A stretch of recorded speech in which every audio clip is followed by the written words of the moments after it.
screen. Holy NA production! This looks so dumb.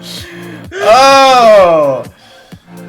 Oh my god. This is Flight Check, Season 5, Episode 31. I forgot that only me and Curly were on the show tonight, and that I would need to rearrange the cameras. So we're doing it live. Oh, there he is. Hang on, I'm gonna... That's supposed to be Nox's camera. Hello. I found you. Alright, there we go. Alright, we got a Curly in Let's go back frame. to normal. Let's go back to normal. Alright. And we'll get a picture of Nox in there. Oh my god. Alright. This is Flight Check Season 5, Episode 31. No, 32. 32, excuse me. Man, we're all over the place tonight. You know why? You know why? It's because... Like, LOL Esports is over, right? You know, it's all over. Yeah. Like, nothing happens. Nothing happens, and T1 makes it to Worlds Finals. That's basically the takeaway this week. Exactly. The three-peat... Yes. The three-peat is on, Curly. It is. Like, I'm just gonna get this out of the way. This was the most obvious thing of all time. Right? Like... Right? It was very predictable. They look bad. They come in, you know, through the play-in section, and they simply, I don't know what you want to call it. They just run it. They run it through Swiss. They make their way through, and then somehow they get some favorable draws in bracket. They really did, man. It's actually crazy. They didn't have to play Gen G. They kind of have had a bit of an easy road. Like, I'm gonna be... Okay, I hate to be that guy. Oh, be the guy. But, like, I feel like if FlyQuest had a similar road to at least quarterfinals... Yeah. Which we kind of did. We did. Right. Wouldn't hear the end of it. But then, who did they match up against first? The Oysters? Yeah. Yeah. And so, like... No, sorry. HLE was against the Oysters. See, now that they're against AL, like... I think they have had to prove themselves in quarters and semis, and, like, just maintaining that, like, authority as, hey, we defeat the LPL, we don't lose to the LPL.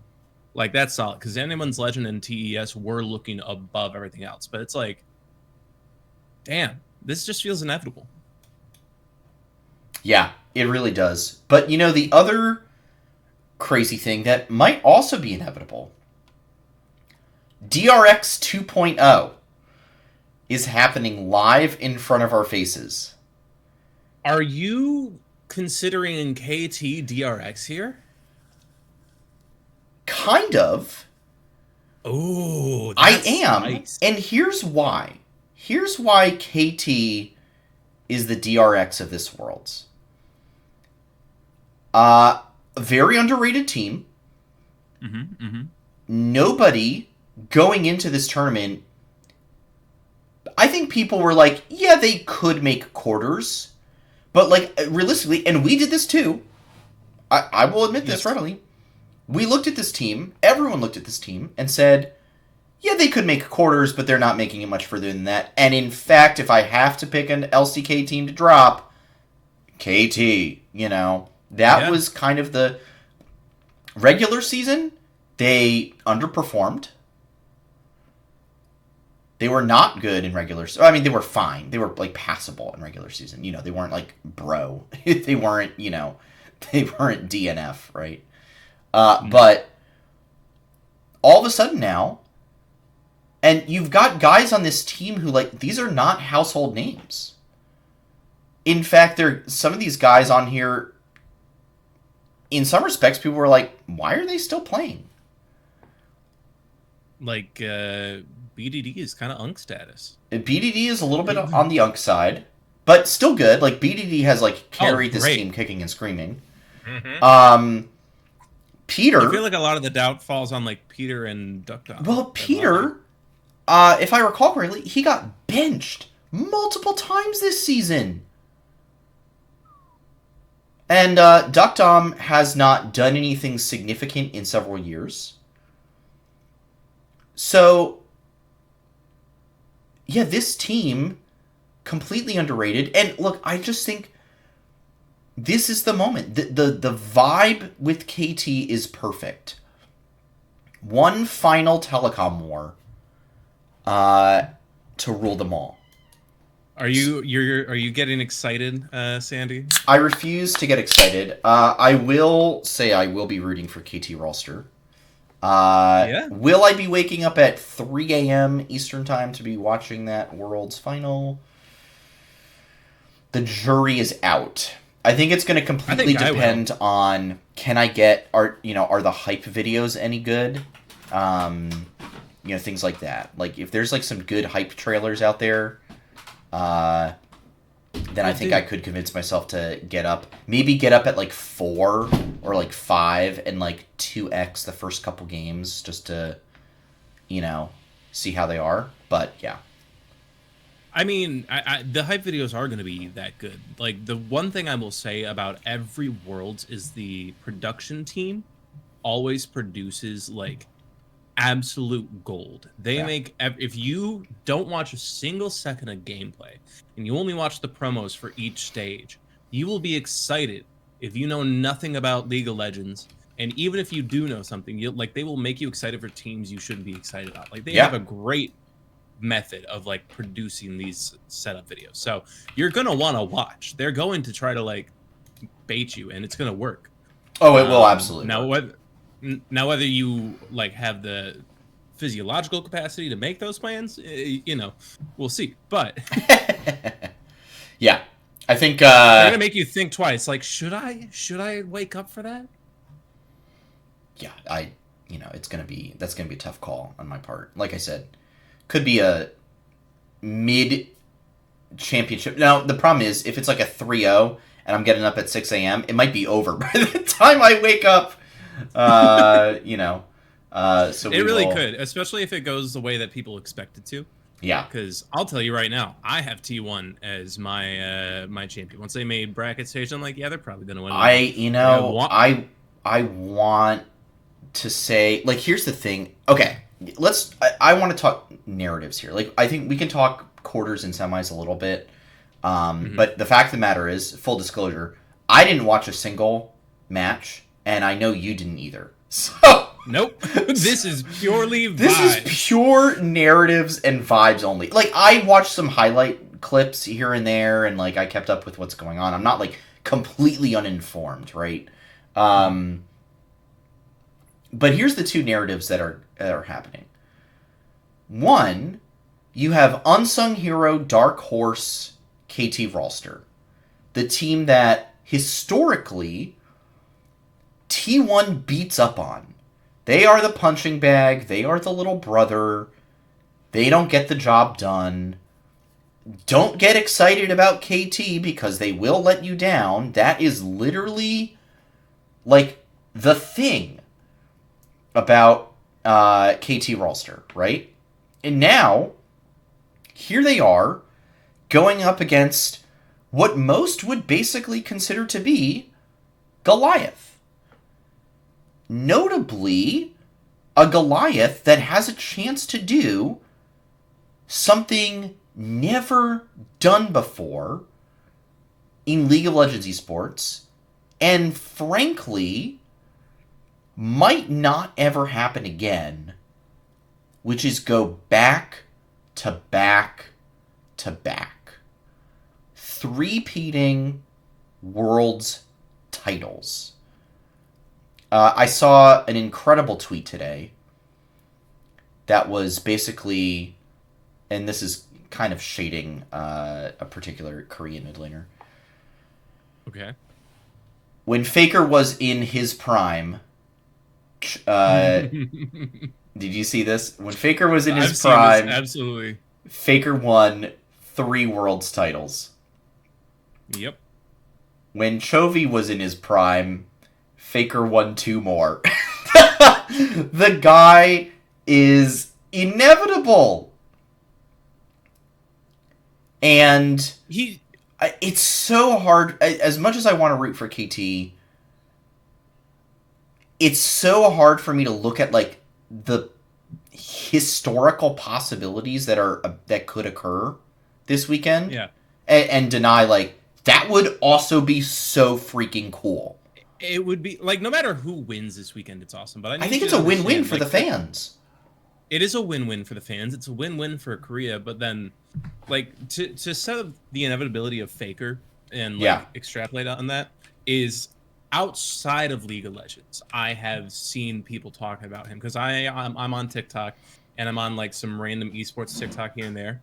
And there's a guy who's been like talking about the GOAT of esports in different titles. Right. And just a week ago, learned about Faker, which first off, learning about him now is crazy. And then within 2 days, he's like, who's going to tell me that this guy objectively just is better than Right. any other esports player in any other title? Like, Faker really is just him. Like, if you really... I would be so bold as to say technically LeBron doesn't have anything on him in the scope of things. Granted, Woof. very different fields, but it's like there's a lot of question in basketball about like can someone like match LeBron? You know, is Kobe, anyone like? There's a lot of debate over that. Anytime someone might be as good as Faker or might be able to try to build a legacy of Faker, I don't see that narrative lasting for more than half a year, ever. Aside from Chovy, who's like notoriously the second best, you know. It's like always chasing that actual legacy while winning back to back to back, but never actually following through to the end. So it's like Faker really is just that guy, and this would only cement it. Yeah. Yeah, it's such an interesting narrative. You know, again, you have to look at things like T1 swapped out Zeus. Remember the contract talks controversy at the beginning of the season? Oh my god. Yep. The nonsense that was going on with that. And so now here you have Doran, who, let's be frank, has not been Zeus level, this year. And now Doran has the chance this weekend to cement himself as like a legitimate world championship top laner, right? And Gumayusi, I think, also has some narrative stuff coming into this final. Remember at the beginning of the year, there was all the controversy with, I believe it was Smash, getting subbed in for him. Yep. And to be fair, Guma was not looking great. Smash was looking very good. And Guma comes in now, and here we are in World Finals, and he has the chance to three-peat, alongside his teammates. So I just think the T1 narratives are so fascinating to me. I think the KT narrative is kind of one-dimensional. I love it, but it is kind of one-dimensional with its like, okay, here's 5 guys who haven't really won anything meaningful. And, they're a dark horse and yada yada. Like, cool. Great story. I love it. I think I would go ballistic, if they pulled a DRX and upset T1. It would be so amazing, so cool. See, I think for that one, it's not one-dimensional because it's not just about the players; it's about the history of the org itself. And it's like overcoming, I like this. It's like overcoming an aura that has been over, like, because you mentioned don't get excited for KT. That's like the thing. It doesn't matter what roster it is; you just aren't supposed to be excited for KT. Yeah. And they had some really bad years too. They've had some really rough years, and so they've like finally, after multiple attempts, and through not even being expected to be here, have made it the farthest the org has come, and like really have the chance to shatter like any shackles of bad history behind them. It's like the glass ceiling is right there, and they are punching through it. So Yeah. I would say it's a very, very like good narrative there on that side too. 100%. All right. Let's quickly run through quarters. And I got to Oh pull boy, up yes, LOLpedia. Actually, yes, we I'm have just it going to do here. LOL esports because every time LOLpedia, I try to load it these days, Yeah. the webpage just like slows all the way down. So you know what I Oof. can do? I can go back and look at it on my own on lolesports.com because that's all I really need. So we had Yeah. Genji Right. 3-1 over HLE, KT 3 Yep. 0'd the Oysters, Top Yep. 3-1 G2, and T1AL in what I understand was a banger, T1 3-2 AL. Yes. I think the thing that I want to talk about, because it was posted, I don't know if you got a chance to see it today, is G2 Roman did the Yeah. I need to go classic check that. post their scrim results. Why don't you pull that up? Because I think the things that are really interesting to me, obviously, I was curious to see if they scrimmed FlyQuest. The answer was yes. They That scrimmed one's them. that's annoying. They scrimmed them twice, lost both scrim sets. And then One, I one on believe, was stage. a 2-3 loss, and the other was an 0-2 loss. Yes. And then, yeah, we get on stage and we bork it. And, Yep. yeah, it just goes to heck. I think the thing... What's crazy to me is if you look at that, at their record near the end, like near quarterfinals, like they 4-1 T1 in scrims. Seriously. And I think if I'm reading, I'm not looking at it right now, so tell me if I'm wrong. I think they also had a 4-3 over KT. They did, and then in their previous scrim against KT, they were 5-1. Yeah. So, like, Um, scrim gods, for sure. yeah, But again, like, scrims are not stage. It's a whole different no, environment. But, mm-mm. like, I think it does go to show that the level is there, right? I think to me, what I take away from these scrims, and, you know, feel free to agree or disagree on this, but, like, to me, I am curious as to what your take is. To me, like, it does show that the level for EGU, and I would have to presume to some extent NA as well, like, the gap might not be that wide. But maybe the gap is bigger on stage versus scrims. Scrims, you're more relaxed. Yep. You know, maybe it's a go next kind of deal. Like, I don't know how Ramon's counting that 4-1 over T1. Like, is that like they Hansama, got a double kill in bot lane before minute 5 and T1 just said, okay, remake, and Ramon's counting that as a win? Like, I don't know how they, are counting it. I'm not saying that's what Yeah. happened. I just, we don't know all the facts there as to, like, how they're counting a win. So I don't know. Do you think, like, those scrim results show something, or is it, like, meaningless data that he's just putting out there to show, like, hey, we did put in the work? What's your take on it?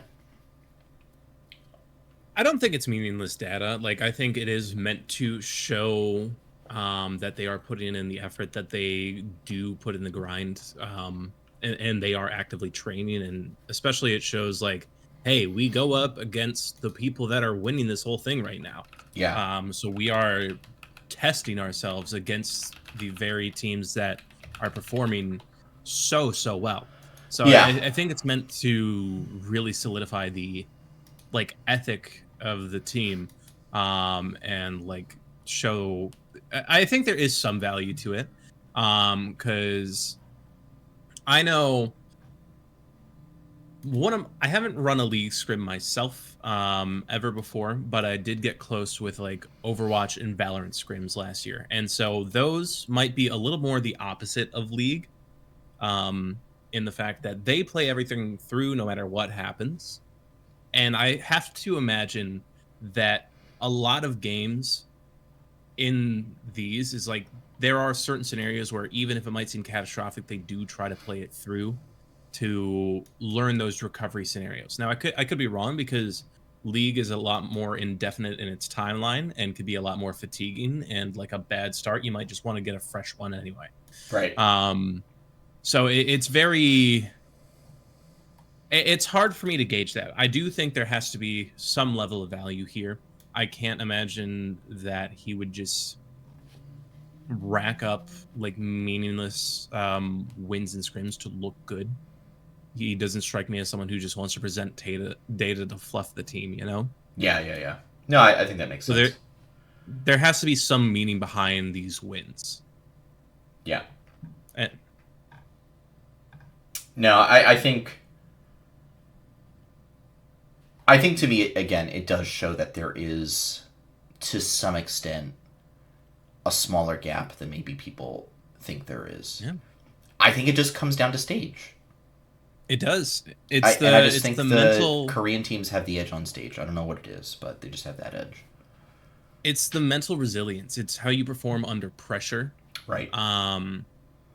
And it's like, especially with T1, one of the other things about Faker is because he's been in the game so long, I imagine he does feel the pressure and the expectation, but I also would expect he feels a form of comfort. Like, this is kind of somewhere he belongs. Being in the driver's seat, winning worlds, like being a competitor, being the center of attention, flexing on everyone, competing at the best of his ability, and triumphing. That's like that's where he's used to being. So for others, it's somewhere they strive to get. I mean, that's why you repeatedly see every year when it comes to those narrative hype videos you talk about, it's like anytime it's someone against T1 in a knockout, they're like, hey, just a reminder, you have to face me. I am here on your path to victory. This is my place in the League of Legends esports world. You know, it's like, I am the barrier to entry for greatness. Yeah, no, for sure. 100%. All right, any other takeaways on quarters and semis, and then maybe we can do a quick prediction for finals. Any final thoughts? I mean, big rip to the Oysters. Yeah. That's just my big thing. I really thought that was going to be a more competitive series. I'm sorry. It's all right. It's all right. I really thought it was going to be better. That's too bad. Get them next year. Yeah, next year for sure. Okay, quick predictions. What are we thinking? Ooh, I think 5-game series. Silver Scrapes. I would love that. Silver. I think it would be phenomenal. Scrapes. Yeah. I'm thinking T1 though. That's the thing. I predicted it once they made quarters. I said it earlier. There's a certain threshold. The two teams, right? That I was like, if they achieve this certain thing, I think they will win Worlds. Were T1 and CFO. Like, if CFO had gone 3-0 in the Swiss stage, I unironically think they would have carried that momentum. Like, I just would have fully believed it. T1 for me, I think I said it way, way back. If they make play, or if they win in play-ins, they will probably win World. I think I said that when we were predicting the whole thing. So it's just, it is the path of destiny. It is just what is going to happen. It's like, there's, for a variety of reasons, like number one, yes, it's just the narrative. T1 is at Worlds, they're going to win. But on the flip side of it, it's like, they started from the lowest possible point. They started like, are you even going to be in this tournament? And then they won. And then they fell pretty damn low. They had to go all the way to round 5. And so they barely made it into quarterfinals. That means they've objectively had more gameplay than anyone else in the bracket stage right now. So not only do they have the narrative, but they've put themselves through the grinder. We've seen lower bracket gauntlet runs repeatedly in splits, in tournaments, in worlds, and it just it strengthens your ability in a way that sitting at the top like can't do. Like having to fight for every possible moment really makes you just put your life on the line. Yeah. I think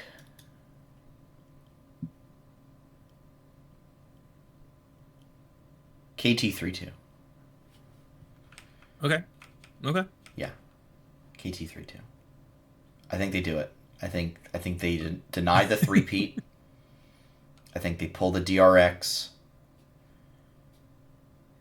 Man, what a Worlds that was. I still remember like staying up till Right. 1 in the morning watching that series. Whew. Dude, it was awesome. I was still bartending at that time. Yeah. I put it on the TV. The patrons were like, "What the hell is that?" I'm like, "It's a video game." And they're like, "This is awesome." This is great. Yeah. No, it was just so good. All right. It's time to discuss some roster roller coasters. Oh boy. There's been so much going on in the news. Right? From KT Right. I tried Rollster Coasters. I tried to make it roll off the tongue, and I could not. I tripped over myself. Do we want to stick... The problem with talking about LEC rosters is that sometimes they are relevant now to us. Yeah, no, I mean, there's a lot of We've got NA players that could maybe get EU citizenship or like residency if they want, so they can go play for Carmen Corp allegedly. We have been, I mean, we had Team LEC a couple of years ago, and then now we became the LEC team. Right. Well, so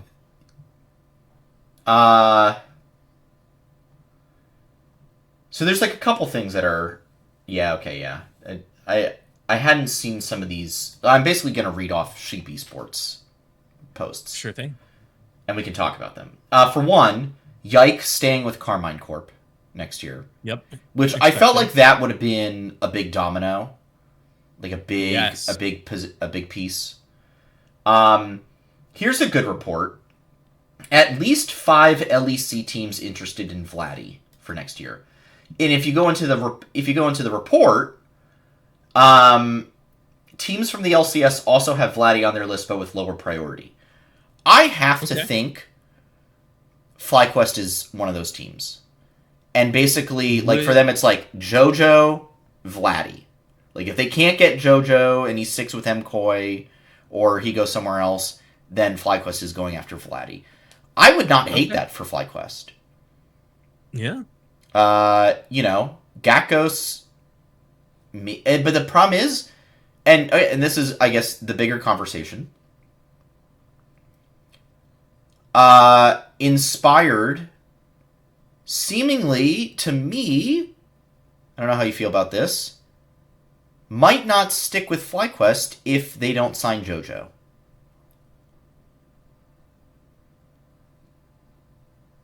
I don't know.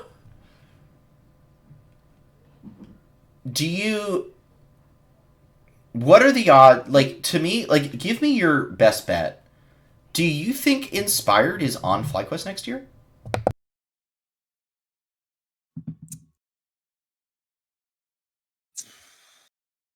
I don't know, man. I mean, like, I said it a couple weeks ago, or like, I want to say it was probably shortly after we got knocked out. I said that I'm okay if we start next season without Inspired. I'm okay if it happens. I think it would be very dependent. Like obviously he's a hot commodity right now. I really think if someone else can bust out the wallet or the right competitive like roster around him, that he will go there. Yeah. I mean, like, shoot, we've got what Team Liquid was looking at him, Leon, and this is the interesting one. The Leon gaming is a weird one for me because it's like, okay, they've got Inspired if they can make the right roster because apparently they have infinite money glitch. I don't know what that's all about. I've still not gotten context as to why they do, but apparently they do. And so their front man is Inspired, but for me, what I'm hype about is their backup is Jose Dioto. So, personally, I would love it if Inspired didn't go to Lion.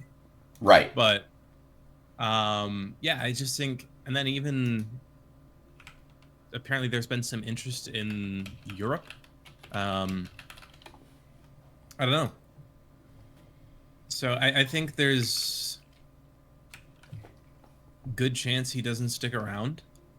I don't necessarily think JoJo is the specific thing that would keep him. I think it might help if they have the history that they supposedly have, and then especially because I know Andrew has familiarity with working with both them, so that might also help make it a thing if JoJo comes in. But I don't know. I think there's a lot of opportunities elsewhere for him.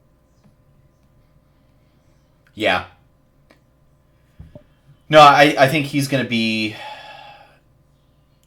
Inspired's going to be a big domino. And I think Vladdy's going to be a big domino, too. All right, moving on through these... As I'm about to sneeze, hang on. Got that mute button down just in time. All right. Okay. The SK Gaming roster. We just have to talk about this shit. Oh my god. Right now it's Wonder, top, leader, mid, Mickey X support. I think maybe some other names have been tossed around, but... What, didn't Sven, like... Sven wore a hoodie. He wore an SK hoodie on stream. So people... unrelated. Well, I don't know. Like, I could see it. I could see it too. Who's their jungler right now? I don't. Skeens? I don't know. I don't know. The other thing was Quid probably gonna be TL's new mid laner. TL. Yeah. Which sucks because if we were gonna drop Quad, I was hoping Quid would be the replacement.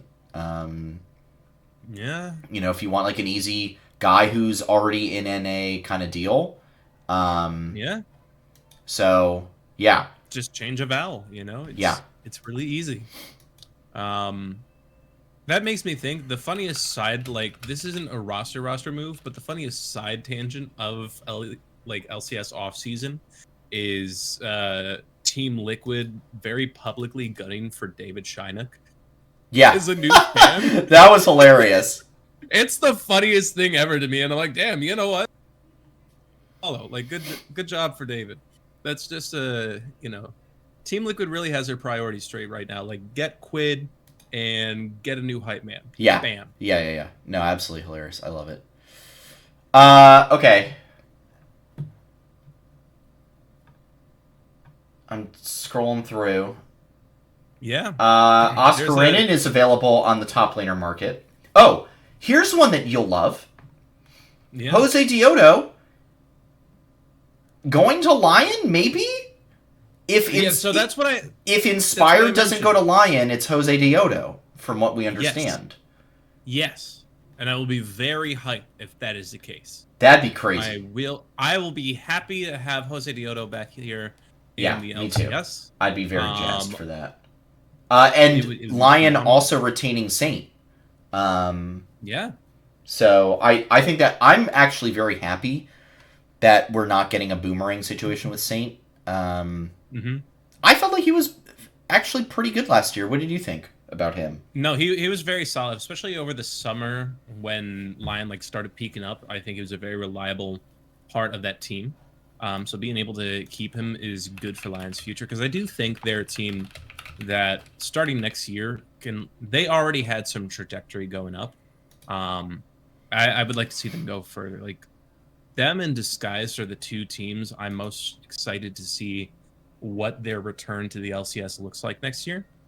Because I feel like, for one, Lion was peaking up and then kind of got humbled by a few, by an overperforming 100 Thieves, right, and an overperforming Shopify Rebellion. So they got pushed down there. And then Disguise was kind of coasting at the bottom, peaked up at the end, and then really proved yes, we're going to stay here in the LCS by winning the promotion tournament, which I'm very, very glad they did for a variety of reasons. Because number one, I like the org. I like this guys. I like the players. I see a good chance for their growth in the future.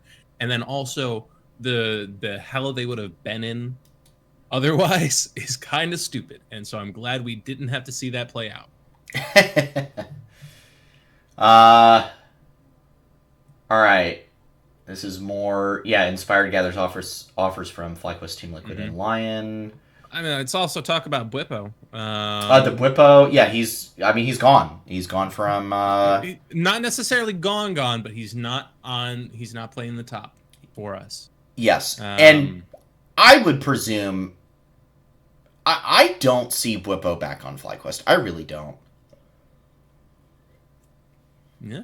I mean, I wouldn't be surprised if, like, maybe for maintaining good image, or maybe just he might find elsewhere that he can compete at the way he wants. Maybe, like, the time here just kind of came to an end. Yeah. I know that he's looking at jungle as well as top lane because he did that back in Fnatic before leaving Fnatic. So right.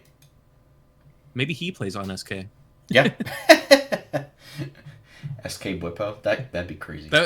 That'd be a weird roster. You got Wonder, Bwippo, Leader, Sven, and Mickey X. Yeah. That'd be nice. That sounds like Diet G2 in the early 2020s. All right.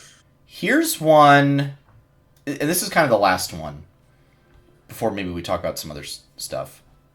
Sure.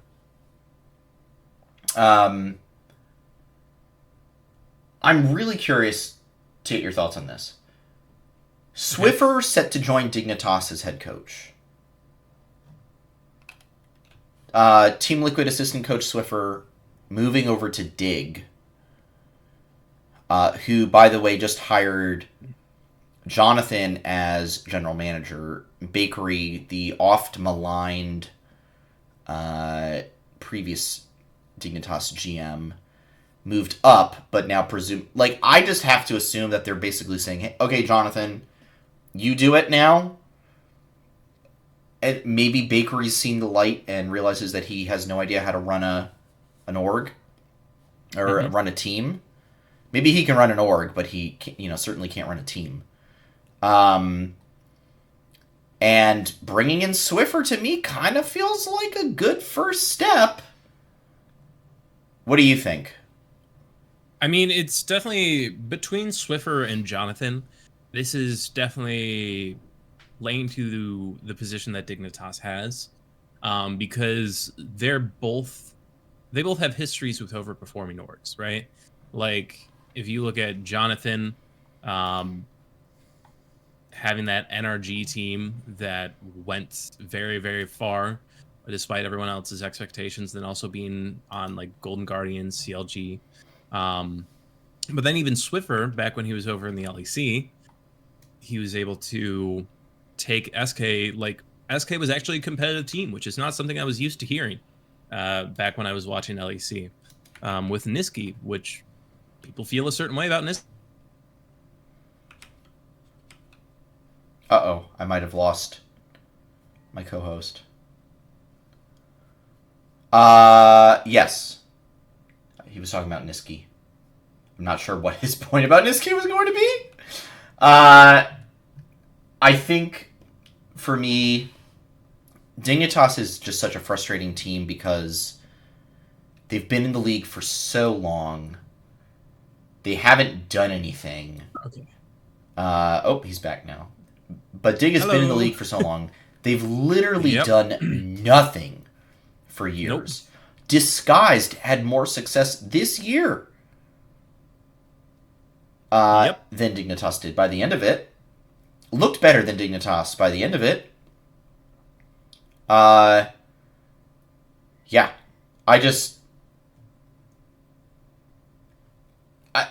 almost don't even want the team... Like, I hate saying this. I almost don't even want them to do well because I want them...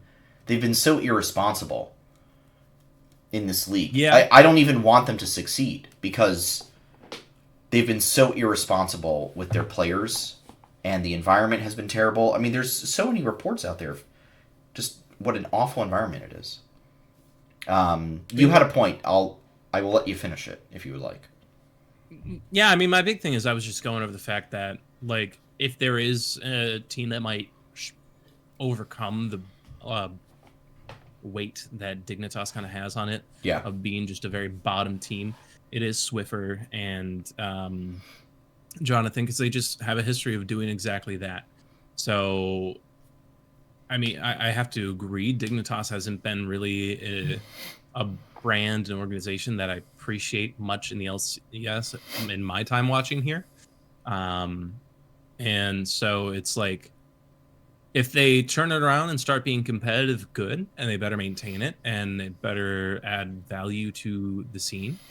Um, but if you bring in these coaches or these managers and coaches and you still kind of can't perform,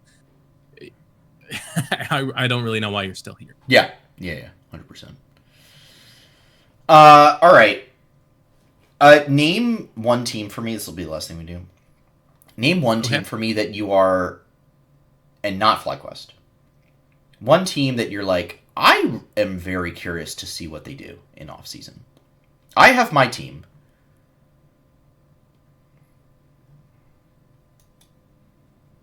I think it has to be Lion. Okay. They're the one intriguing me the most right now. Okay. I like it. I like it. Why? It's like So when we know Saint's going to be there. yeah, Potentially Jose Deodo. We yeah. don't really know. Maybe Surdy. He's been kind of. We don't really know what's going on there. It's a very interesting roster. Yeah. What do you think? Why are you liking them? Well, it's the fact of kind of going back to what I said. It's allegedly they have more money to work with than anyone kind of expected. Right. And so there's a high chance of intrigue there of like, all right, what weighty names can we see on this? Yeah. Or how far can we go with this? Now, I'm not saying to create a super team because we know how super teams go. And respectfully, I don't think Saint is someone you would consider for a super team, so that's perfectly fine. But they have a lot more freedom than some of the other orgs, Right. supposedly. And so that leaves a lot of question marks and a lot to the ether. And so what they've been teasing so far, keeping Saint vying like hard for inspired, but having Jose Dioto in the back pocket if that doesn't work out, I'm like, okay, yeah, this is good direction. Let's see what happens. Yeah. No, I think they're going to be a real interesting team because I think they're a legit org that really wants to compete and do well. I don't doubt that of them. Unlike Dignitas. I just gave away the team that I am really excited to see what they do, which is Disguised. Yeah. They made it through relegations. I feel like Toast probably has a much better idea now, as in like, hey, this is what it takes to run an org in the LCS. This is what it takes to win. I really hope he and whoever's running his team learn from the lessons of this year and they put together a good team that will actually compete. Because I really do think that when Disguised does well in the LCS, it's good for both brands. Disguised doing well in the LCS, it's like when, I hate conjuring their name, it's like when TSM was good. When TSM was good, it was good for the LCS. In football, I can say this because Knox is there right now, if the Cowboys were good, that's good for the NFL. Mm-hmm. When the Yankees are good, that's good for baseball. When the New York Knicks are good, that's good for a better team to pick there. When the Lakers are good, that's good for the NBA. And I think Disguised could become a team where it's like, if they do good, it's good for the LCS. Yeah. So I'm really excited to see what they do. I think that'll be a really interesting roster to see develop. I hope they put something competitive together. At least fighting for playoffs this year. Like, God. I would love to see it. I would love to see it. More than like crashing out in 7th, 8th. 2 splits in a row. Please. More than that. Hopefully. All right. Trying to see what my final topics of the night were. I think that was basically it. Okay. T1 looking to three-peat this weekend. KT looking to pull the DRX and the Dark Horse upset. Roster rumors already swirling, Curly.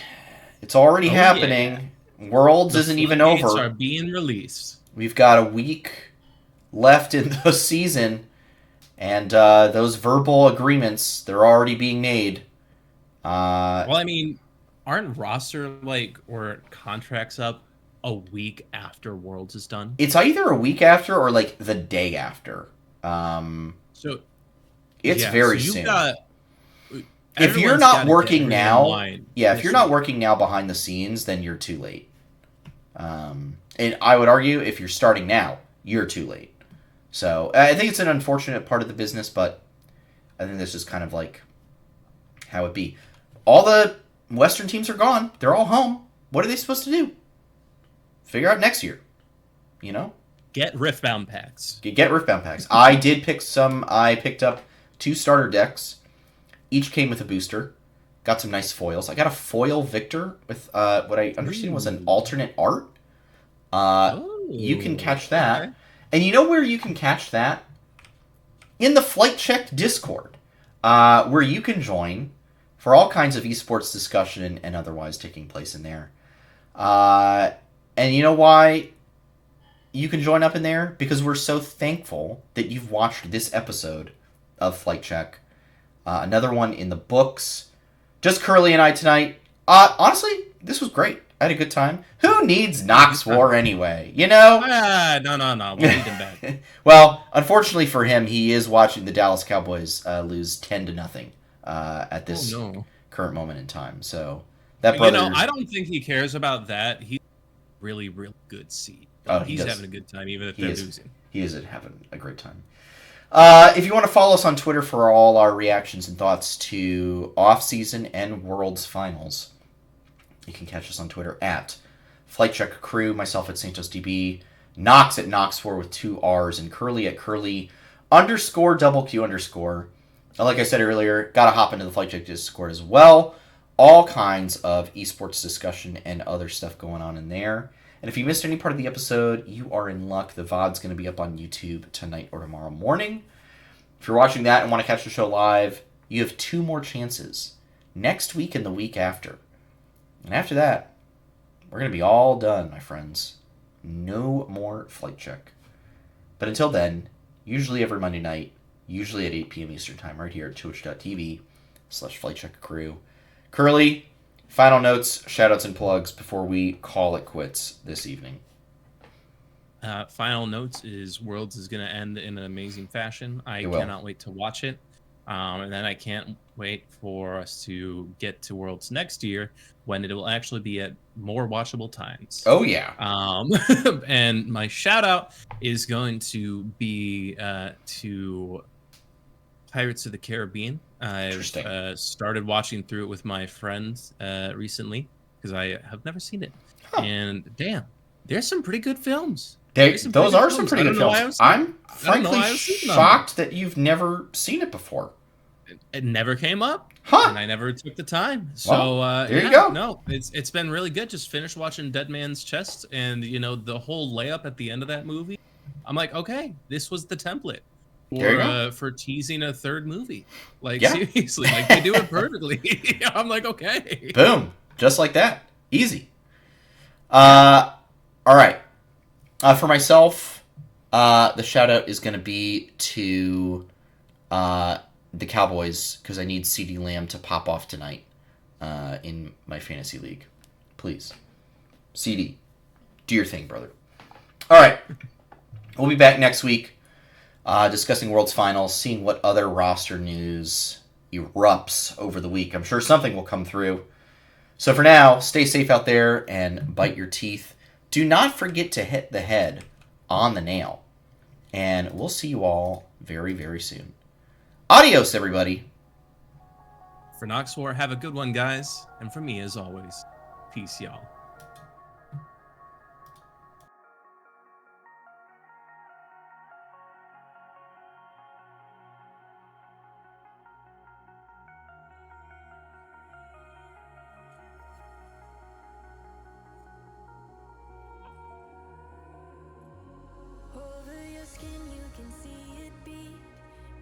intoxicating your energy. First time in so long you felt the heat evaporating your bindings. Move like the sunlight, darkness can't hold you here. Bold and bright, push through the atmosphere. This is your dawn, this is your break. Move like the sunlight, darkness can't hold you here. Bold and bright, push through the atmosphere.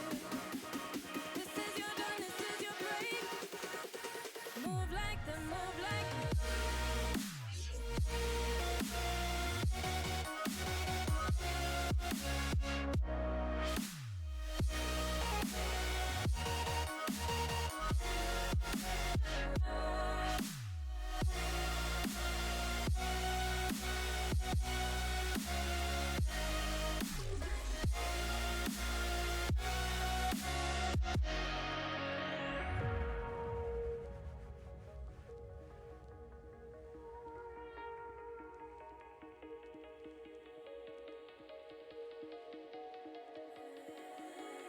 I know the sadness that cripples you. It comes in waves and out of the blue. But there are days you feel freedom